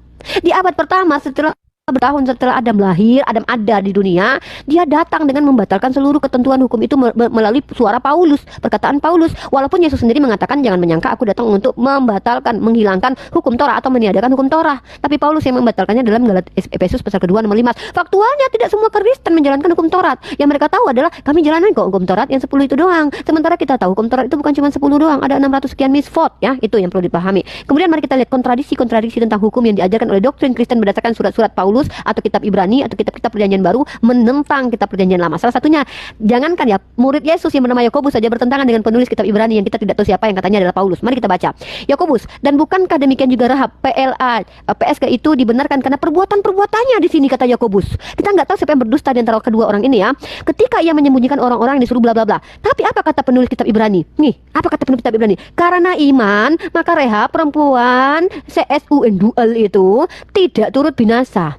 Mana yang betul? Karena perbuatan kata Yakobus atau karena iman menurut penulis Ibrani? Ini kok bertentangan ini? Sama. Kenapa surat Yakobus mengatakan iman tanpa perbuatan mati, tapi kenapa dalam Ibrani dikatakan kalian diselamatkan karena iman bukan karena perbuatan? Ini ajaran yang sangat kontradiksi, saudara-saudara yang terkasih dalam nama Allah Subhanahu wa taala. Itu kenapa saya katakan teman-teman kita yang Kristen, ajaran yang terkontradiksi antara PL dengan PB, antara murid satu dengan yang mengaku murid. Murid yang dipilih oleh Yesus, Yakobus, mengatakan bahwa si Rahab itu diselamatkan karena perbuatan, tapi kata penulis kitab Ibrani diselamatkan karena iman. Mana yang betul? Siapa yang berdusta? Siapa yang bertakiyah ini? Tolong saudara-saudara jelaskan. Apakah sama perbuatan dengan iman? Saya nggak tahu lagi lah itu. Silakan diperjelas sama teman-teman Kristen. Terima kasih banyak. Silakan dilanjut. Sedikit bisa Bang Wan. Enggak, Bang, boleh dulu, Pak. Closing dari Kristen. Closing Kristen dulu, nanti baru sesi TikTok santai. Silakan. Saya sedikit aja. Oh, Tadi ya, boleh. Uni menyatakan bahwa tidak ada yang selamat untuk melaksanakan perintah Tuhan. Tidak, Henok dan Elia di Alkitab tercatat. Henok sebelum hukum Taurat, Elia pun setelah hukum Taurat. Itu saya sudah jelaskan tadi. Hanya mungkin pemikiran atau pandangan Uni berbeda, ya, tidak masalah. Namanya kita masing-masing dengan pemikiran, itu tidak persoalkan. Tapi dengan jelas Alkitab mengatakan Henok dan Elia itu ada. Tapi di mata Tuhan kok lebih banyak binasa daripada yang selamat. Maka turunlah hukum kasih. Hukum kasih itu apa? Artinya Tuhan menghapus semua hukum Taurat? Tidak juga. Sampai sekarang kita masih dilarang membunuh, mencuri, tetapi itu dilarang, tidak boleh. Tapi apakah kita mengasihi orang terus kita membunuh orang? Apakah kita mencuri terus kita menyatakan kita mengasihi orang? Kan tentunya tidak. Nah, iman tanpa perbuatan adalah mati. Ini Uni yang tegaskan kembali. Maka perlu saya sampaikan kepada Uni bahwa iman adalah dasar. Sehingga kalau tanpa iman tidak mungkin ada tindakan. Ini mohon dipahami baik-baik. Tidak mungkin ada tindakan tanpa iman, karena dikatakan bahwa iman tanpa perbuatan adalah mati. Jadi orang mengatakan dia beriman, maka dia melakukan suatu tindakan nyata. Sehingga apabila ada tindakan nyata, termasuk datang, termasuk dia menghampiri, meminta pengampunan dosa, pengampunan dan sebagainya, itu tentunya karena ada suatu perbuatan. Dasarnya apa? Iman. Sehingga mungkin Uni bisa memahami bahwa sekali lagi apa yang mereka lakukan itu karena mereka beriman. bukan karena mereka tiba-tiba ujuk-ujuk berbuat, tidak, karena itu dilandasi iman. Sehingga saya pikir itu tidak bertentangan. Ketika ada orang yang melakukan suatu hal-hal dan sebagainya, oleh karena iman kamu diselamatkan dan sebagainya seterusnya. Karena apa? Karena dia beriman, makanya dia melakukan. Sehingga kita jangan bolak-balik, ini urut-urutannya. Saya pikir tidak ada yang bertentangan. Terima kasih. Oke. Terima kasih Bang Boling. Salah tuduh ke saya, bukan saya yang mengatakan itu. Izin ya, saya tidak mau dituduh ya. Tapi Iya. Paulus yang mengatakan itu, Bang Irip. Jangan tuduh saya ya. Itu Paulus yang mengatakan tidak ada yang dibenarkan karena melakukan hukum Taurat. Jadi kalau Anda bilang ada yang dibenarkan dengan mengatakan Henok, itu baca Galatia pasal ketiga ayat 11, dan bahwa tidak ada orang yang dibenarkan di hadapan Allah karena melakukan hukum Taurat adalah jelas, karena orang yang benar akan hidup oleh iman. Nah, iman yang menyelamatkan menurut Paulus, tetapi dalam perkara iman yang menyelamatkan itu ya. Jadi saya tidak pernah mengatakan hal-hal yang asumsi ya, karena saya pasti bacakan, saya itu dalil dulu baru saya jelaskan. Bahkan saya tidak berani menjelaskan kitab kalian. Jadi jangan pernah framing saya membawa sesuatu yang tidak ada di dalam kitab kalian. Saya bacakan itu dalilnya ya. Terima kasih. Boleh saya luruskan ini kalau nggak keberatan. Ya, sebentar aku sapa dulu ya Bang Boling, saudara teman Kristen ya. Bang Oli, selamat pagi. Pagi, masih malam. Selamat malam. Selamat siang, Bang. Selamat siang, Bang. Assalamualaikum Ustaz Tuki. Kami di Indonesia Timur sudah pagi nih. Indonesia Iya, Timur sudah pagi pagi. ya, makanya di sana pagi. Bang Burayot nih, Islam apa Kristen nih Bang Burayot? Oke, nggak ada suara. Lanjut siapa? Bang tadi Bang Boling mau apa? Ya, silakan. Alhamdulillah sudah muslim, Bang. Oh, Muslim. Oh, Bang Burayot ya, ya. Oke, nanti ceritanya nanti. Oke. Bang ini Bang Burayot silakan. Bang Boling silakan. Mau Iya, nanggapi? ya, yang Uni sampaikan bukan maksud saya, bukan berarti saya mempertentangkan atau menyalahkan Uni ya, Uni. Enggak, saya tidak mempersoalkan itu. Tadi saya sudah bilang pemahaman kita mungkin agak sedikit berbeda, tetapi sebenarnya menurut saya itu prinsipnya tidak fatal atau tidak sesuatu yang sebenarnya terlalu bertentangan. Kenapa? Karena setelah zaman Elia itu semua orang-orang Farisi, Saduki, apapun ahli Taurat, mereka tahu bahwa Elia itu terangkat hidup-hidup. Tapi setelah itu tidak pernah ada, maka Paulus mengatakan dengan tegas bahwa tidak ada yang bisa selamat lagi. Bukan berarti saya mengatakan bahwa ini berasumsi sendiri, enggak. Saya dari dulu tidak pernah berpaham seperti itu, bukan seperti itu. Nah, menyangkut tindakan nyata tadi, iman tanpa perbuatan adalah mati, maka semua orang yang bisa melakukan sesuatu karena iman, sehingga dia terselamatkan. Bukan berarti dia tidur-tidur terus tidak melakukan apa-apa terus dia dikatakan beriman, tidak mungkin. Dia harus bertindak nyata, tetapi dasar dari tindakan dia itu adalah iman. Itu aja, terima kasih. Izin saya mana itu data yang Anda jelaskan kepada kami bahwasanya Paulus berkata tentang iman itu karena setelah Elia. Coba di mana itu datanya itu?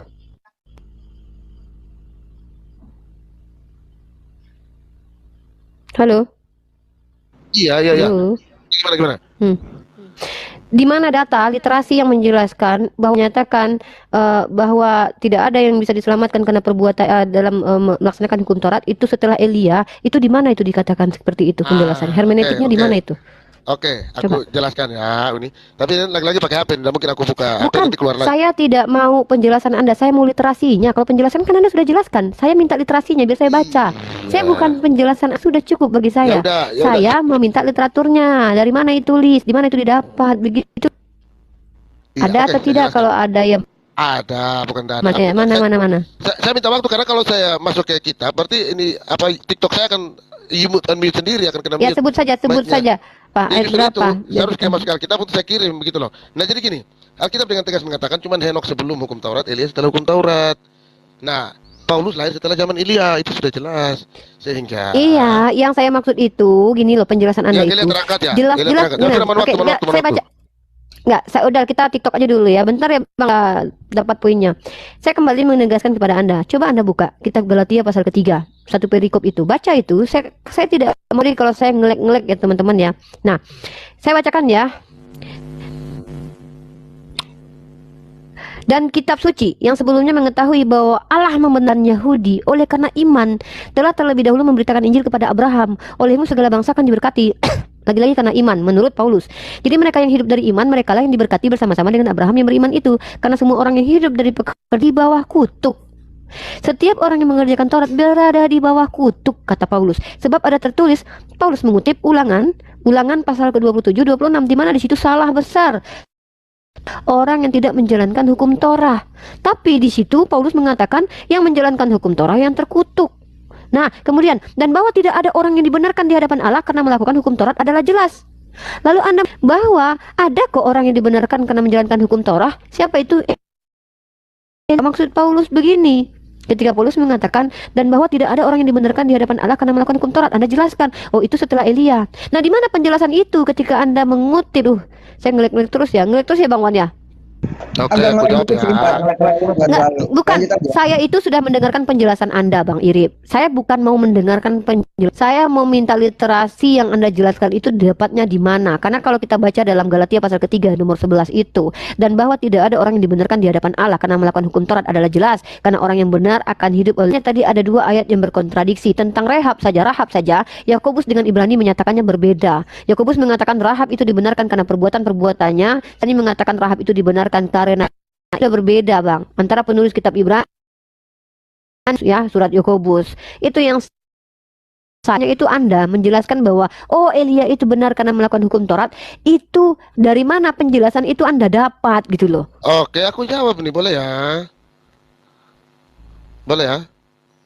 Silakan. Oke. Jangan penjelasan lagi loh, datanya. Saya penjelasannya udah loh dari tadi loh. Gimana mau jelasin? Datanya. Iya, Raja-Raja 2 ayat 11 ya. Jadi Elia itu tiba-tiba terangkat ke surga. Elia dalam kehidupan sehari itu dianggap hidupnya dia intim dengan Allah. Bukan berarti dia berhubungan intim, tetapi dia berkenan kepada Allah, dan itu tercatat di 2 Raja-Raja 2 ayat 11. Mungkin ini bisa buka kasih saya, soalnya saya pakai HP di takutnya ini. Saya tahu kalau Elia naik ke surga, saya tahu, Bang. Yang saya maksudkan adalah, Bang Irip, Paulus mengatakan tidak ada orang yang dibenarkan oleh karena melakukan hukum Taurat, tetapi itu Paulus mengatakan itu Elia itu di mana penjelasannya, Bang Irip? Justru Anda sedang menentang perkataan Paulus faktual. Gini ya.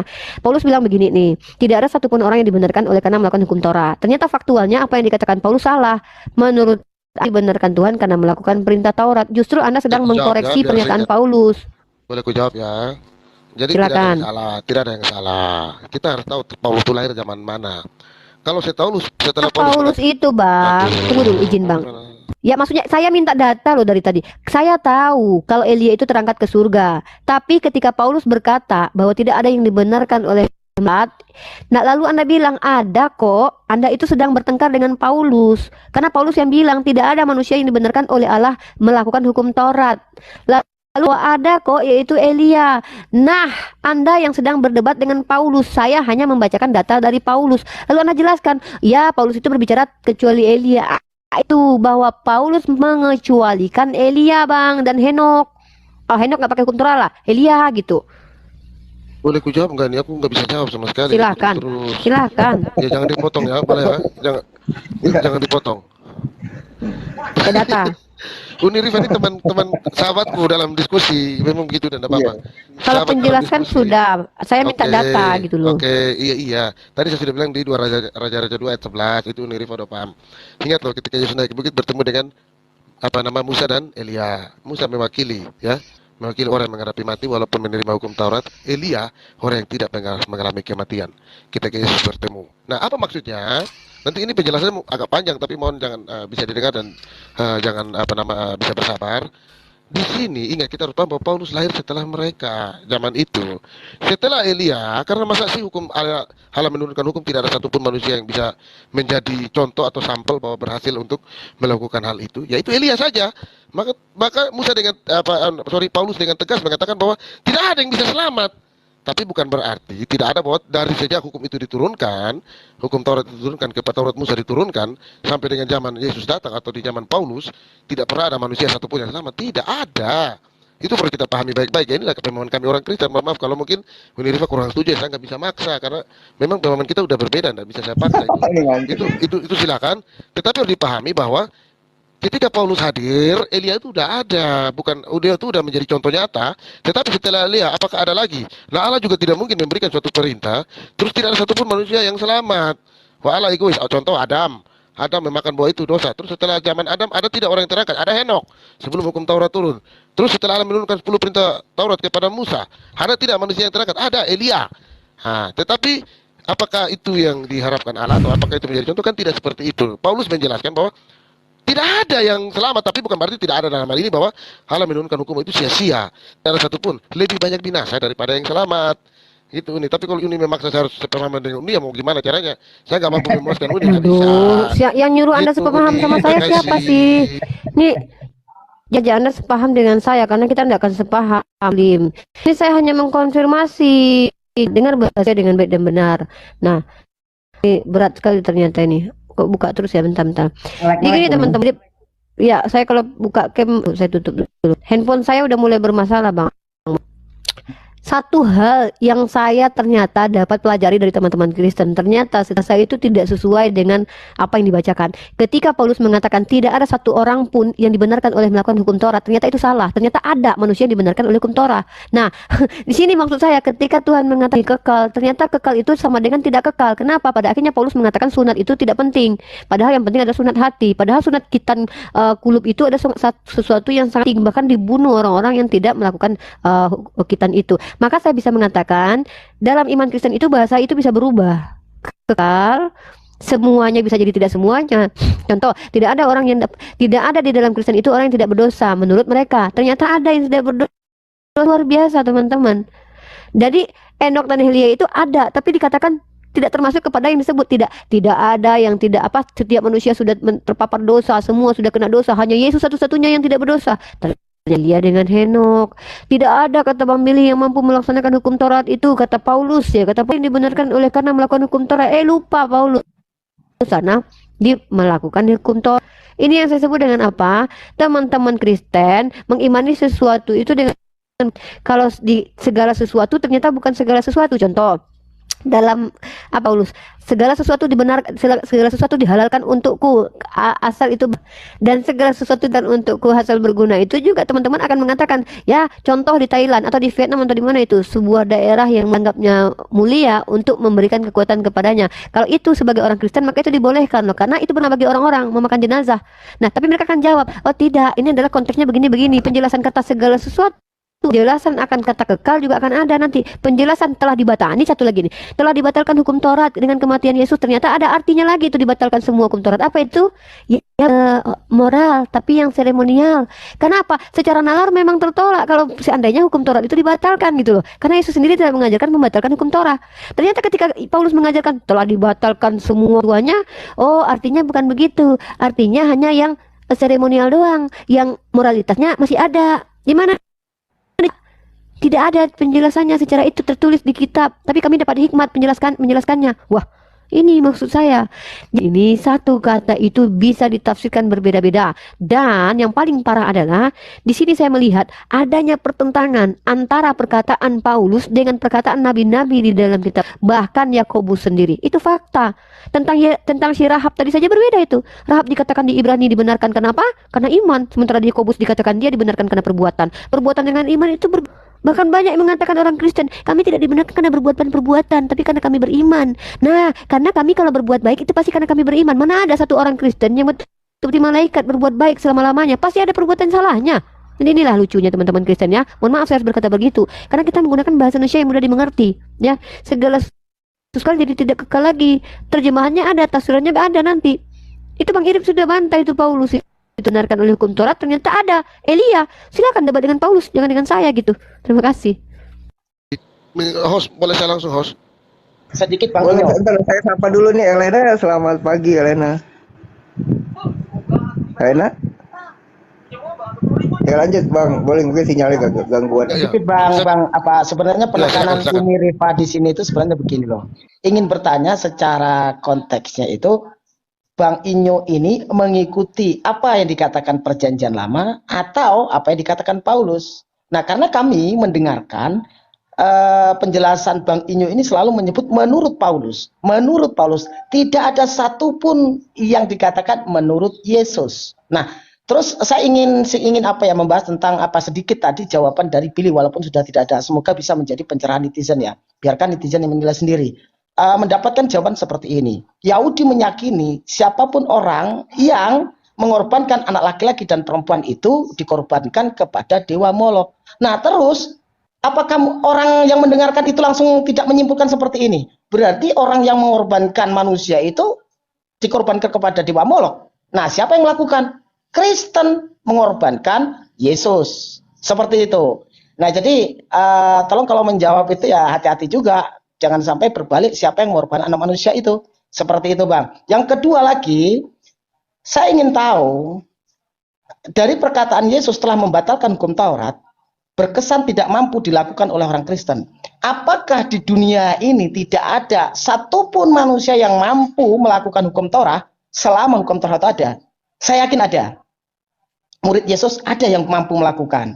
Nah, kalau ada salah satu murid Yesus itu mampu melakukan hukum Taurat dan orang Kristen merasa tidak mampu, berarti Kristen tidak mampu melaksanakan aturan-aturan Tuhan yang notabene aturan Tuhan itu untuk mengatur umat manusia saat itu supaya tahu salah dan benar dan orang itu teratur dalam hidupnya. Nah, berarti tidak mampu dalam ujian dan cobaan yang dikasih Tuhan untuk Nabi Musa dan Nabi Isa, untuk Yesus pada Bani Israel, seperti itu. Oke, Ustaz Arif, Assalamualaikum. Pak De, Assalamualaikum. Pak De, Mas Ade. Lanjut, siapa tuh Bang Boling? Lanjut. Bang Jo, selamat pagi Bang Jo dari Kristen ya Bang Jo ya. Lanjut Bang Boling. Awas bentar. Oke, Bang Jo boleh nanggapin dari pernyataan Bang Erwin tadi, boleh. Terima kasih. Mungkin Ya, saya agak terlewat tadi. Mengatakan bahwa sunat ya, Uni mengatakan sunat. Apakah kita kan mengerti bahwa Uni sendiri sudah menjelaskan ya, saya yakin Uni sudah paham karena sudah ini bahwa hal keselamatan itu bukan menyangkut kita punya mempersiapkan diri pribadi, sunat dan sebagainya untuk kesehatan dan sebagainya. Kami orang Kristen pun tidak, sunat bukan sesuatu yang haram. Mau sunat silakan saja kok kalau untuk alasan kesehatan, tapi bukan karena alasan keselamatan. Banyak orang Kristen yang disunat, tapi itu bukan jadi suatu alasan bahwa dengan bersunat kita berhak untuk masuk, tidak, bukan itu. Karena apa? Tadi kembali lagi ke perempuan itu yang datang iman tanpa perbuatan adalah mati. Mereka yang berbuat itu karena iman, tetapi ingat juga tidak semua perbuatan serta-merta karena iman. Kita mencuri bukan karena iman, kita melakukan kejahatan kan belum tentu itu karena iman. Kita berbicara dalam hal yang positif. Nah, terkait dengan bagaimana perjanjian lama atau Rasul Paulus, kita ini mendengarkan Rasul Paulus atau mendengarkan menurut Yesus ya, saudaraku baru sampaikan. Kita buka di kisah Rasul 9 ayat 5 kan saya sudah jelaskan. Mungkin ini bisa bantu jelaskan ya, Uni bisa bantu jelaskan kisah Rasul 9 ayat 5. Paulus itu siapa? Ya, dia itu bukan orang Indonesia tentunya. Dia adalah orang Yahudi itu sendiri ya, Paulus. Yang bagaimana dia bertemu secara dengan Yesus sendiri dan menjelaskan. Tapi ya itulah, saya nggak tahu apa sih kenapa Paulus dibenci sekali. Ajaran apa dia yang benar-benar mengajarkan kejahatan atau apa sehingga dalam setiap kita berdiskusi pasti Paulus yang diserang. Saya nggak tahu orang ini salahnya apa. Bukan Yudas loh. Bahkan terkesan Paulus ini lebih jahat dari Yudas. Padahal Paulus mengajarkan bagaimana kita melakukan yang terbaik untuk sesama kita. Tidak ada ajaran Paulus yang mengajarkan kita yang dekat. Tetapi ketika ada ajaran-ajaran dia yang dalam tanda kutip terkesan keras, ya itulah untuk orang-orang yang bisa membawa kesesatan atau membawa penyesatan dalam hal ini. Tentunya Paulus keras akan hal itu. Nah, terus apa lagi ya? Apakah ada manusia yang sampai pada hukum Taurat? Kan saya sudah jelaskan tadi ya, baik Henok maupun Halia ya. Kita buka juga di Matius 9 ayat 2 kalau tidak salah itu, terkait dengan apa tadi yang mau disampaikan. Matius 9 ayat 21 ini ya, tolong dibantu untuk ini karena saya juga pakai HP jadi sangat terbatas dan tidak paham ya. Saya nggak paham ya kenapa Paulus itu sungguh-sungguh sangat benci dia itu orangnya. Betul dia penjahat, tapi setelah mengenal Yesus dia jadi orang yang baik, bahkan dia harus mati martir, dia harus mati dibunuh, mati syahid lah kalau mungkin saudaraku yang lain punya pemahaman. Karena apa? Dia menyampaikan kebenaran firman Tuhan, bukan untuk mengajarkan bagaimana membenci sesama. Nah, itu dulu ya. Silakan. Ada satu ayat yang saya temukan juga dan sangat bertentangan sekali dengan doktrin teman-teman Kristen yang mengaku melaksanakan hukum Taurat. Lihat dalam kitab yang saya tulis. Tuhan Allahmu akan melimpahi engkau dengan kebaikan dalam segala pekerjaanmu dalam buah kandunganmu. Saya akan bacakan itu saja ya. Tuhan Allahmu akan melimpahi engkau dengan kebaikan dan segala perbuatanmu dalam buah kandunganmu dalam sebab Tuhan Allahmu akan bergirang kembali karena engkau dalam keberuntunganmu seperti ia bergirang karena nenek moyangmu dahulu. Apabila engkau mendengarkan suara Tuhan Allah, ada perintah dan ketetapan. Oh iya ya. Dalam mungkin ya, kalau kita apabila engkau mendengarkan suara Tuhan dan ketetapannya yang tertulis dalam kitab Taurat ini, dan apabila engkau berbalik kepada kamu dengan segenap hatimu dan dengan segenap jiwamu. Lalu apa kata teman-teman Kristen? Tidak ada yang mampu melaksanakan hukum Taurat mereka, doktrin mereka. Makanya Yesus ngelek ya, sorry saya harus tampilkan ini. Makanya hadir menurut teman-teman Kristen itu menggenapi hukum Taurat yang tidak mampu dilakukan. Ya, tadi Bang Iri Bowling ada kok yang mampu melakukan. Dulu bentar ya, saya tutup lagi bentar. Aduh, izin. Nah, ini sangat lucu, aduh ya, kan lucu teman-teman. Coba kalian baca dengan pasal 10 ayat 11 teman-teman. Coba dibuka ya, lucu. Coba benahi HP-nya putus-putus, kita kesulitan dengar nih. Apa aja baterai atau apa ya? Putus-putus. Nah, ini tolong. Ini gimana? Tes. Bagus. Ya, tes. Saya ulang ya. Nah, yang lebih parahnya adalah kalau teman-teman membaca dalam kitab Ulangan pasal ketiga perintah Tuhan. Sebab perintah ini yang kusampaikan kepadamu pada ini tidaklah terlalu sukar. Lah kok tiba-tiba Paulus mengatakan tidak ada yang dibenarkan kon hukum Taurat? Kenapa doktrin Kristen mengatakan bahwasanya tidak ada satu pun yang mampu? Dia sudah bilang loh, pertama aturan itu harus kalian lakukan. Kalau tidak kalian lakukan maka Tuhan akan pukul kalian. Ini Tuhan macam apa? Menurut tidak bisa dilakukan orang Bani Israel. Sementara kata Tuhan, sebab perintah padamu tidak terlalu sukar. Lah, kalau Tuhan mengatakan terlalu sukar, kok lancang sekali orang Kristen mengatakan bahwa tidak semua hukum Taurat itu mampu dilakukan oleh manusia. Kan bahwa kitab Taurat itu justru menjadi kutuk. Di sana yang dia kutipkan di dalam kitab Ibrani yang saya sudah tunjukkan tadi, yang ada kontradiksi 2 ayat. Ya, sebagai bentuk pernyataan bahwa kitab Taurat itu tidak mampu dilakukan. Mana tadi? Nah, ini dia. Ulangan pasal 27 26.